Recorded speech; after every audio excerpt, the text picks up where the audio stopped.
Hello my viewers, আসসালামু আলাইকুম। কেমন আছেন আপনারা? আশা করি সবাই ভালো আছেন। Welcome to জলিস kitchen. অনেকদিন পরে আজকে জলিস কিচেনে চলে আসলাম।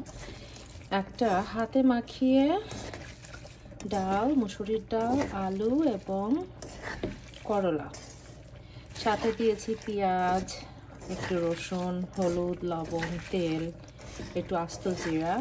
তো এটাকে আমি এখন খুব ভালো করে মাখিয়ে নিচ্ছি। আর এই রান্নাটা আমি এই প্রথম করতেছি আলু দিয়ে।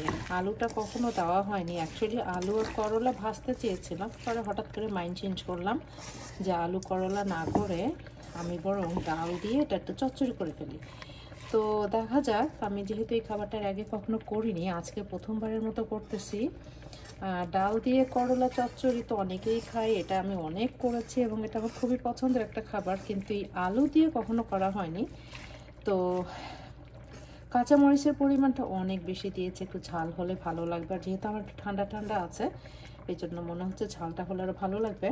তো কেমন মনে হয় আপনাদের, এটা কেমন লাগবে?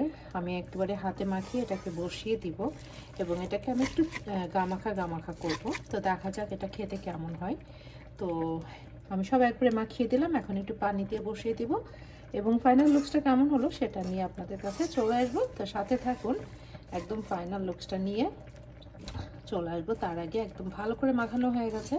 রসুনটা একটু বেশি করে দিয়েছি, আর আদাটা আমি দিইনি, কারণ করলার সাথে আদাটা আমি জানি না কেমন যাবে। আদাটা স্কিপ করেছি, বাট রসুন এবং পেঁয়াজ, কাঁচামরিচ, একটু জিরা, হলুদ, লবণ, তেল, এই হলো টোটাল ইনগ্রিডিয়েন্টস। তো এখন একটু পানি দিয়ে বসিয়ে দিব। সাথে থাকুন, একদম ফাইনাল লুকস নিয়ে চলে আসবো কেমন হলো করলা দিয়ে ডাল এবং আলু।